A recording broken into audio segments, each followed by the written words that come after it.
I torture myself and almost tell myself, almost take the joy out of everything because I'm feeling like, no, but this is unacceptable because I've run out of time to have the success I want to have. I'm getting too old. If I'm not fully established, if I'm not this, I'm not that by this age, I've run out of time. And then I'm like, but it doesn't make logical sense. And in my mind, I'm like, yeah, but by the time I have kids and stuff like that, that's when my career's over. That's when my life's over. So I've got to do everything before that. Whereas, and even things like the acting that I've taken a big break out, I've started getting back into that. And I'm like, I'm actually loving it again. I'm like, you know what? I believe down the track, I'll be able to actually do better in it. I'm excited to, but I'm like, but the only bad thing is I don't have enough time left. So I keep having these thoughts that it's just this pressure of like, I need everything. This is unacceptable to be a man if I'm not more wealthy right now and more this and more that, and ruining the experience when I'm actually, if I remove all of that, I'm happy with my life and my path. So it's this weird thing. It's a paradox. It's a dichotomy, and you will find, if you're familiar with Richard Schwartz's internal family systems work, where we have parts of ourselves that want different things, and you explore that within yourself, you'll find there's a part of you that wants to be successful and seen and wealthy and da-da-da-da-da, and there's a part of you that might want to be a dad, and there's a part of you that wants something else, and all those parts are in conflict because they want different things. And there is a way to dialogue with those parts to find out what they really are about. And when you do that, you will learn that you don't need to satisfy all of them 100%. And the thinking that, you know, when I become a dad, my life's going to be over is not true. What will happen is one life will peter to an end to a degree, depending how much you want to maintain that, but a whole new life will begin. And that whole new life is then becoming a parent and shifting your focus.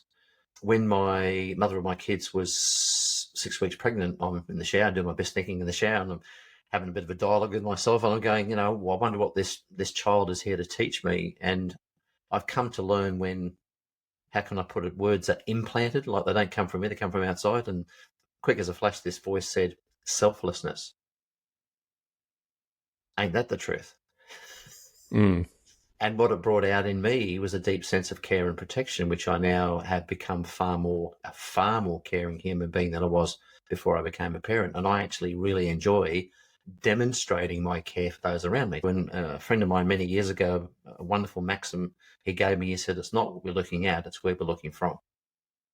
What would the version of you sitting with me right now be talking about? What would you be like? What would your body language be? What do you envision that version would be? I'm not sure I'd be here. I certainly wouldn't be a parent. And I wouldn't have had that amazing life experience of raising two, 23 and 17 now. And they're both fine young men, really balanced in their capacity for what I call heart and backbone. They've got good boundaries, they've got a sense of themselves in the world.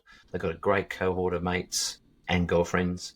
I think I'd be either one of those boring, brittle, OCD, old men, one way or the highway. Yeah, nowhere near where and I might have died an early death. Pretty profound, isn't it? Yeah, and that would have been from dis-ease, because my psychology at that age was in my 30s was starting to surface, and the good old human shadow will have its day. The bits that we try to deny about ourselves, the shadowy parts that we don't want people to know about, if we don't embrace those, then we don't embrace ourselves. It would mean the world to me if you can subscribe to my channel, leave a like or comment, share it with your friends. It makes a world of difference. It doesn't cost anything. I couldn't do it without you guys. Thank you so much.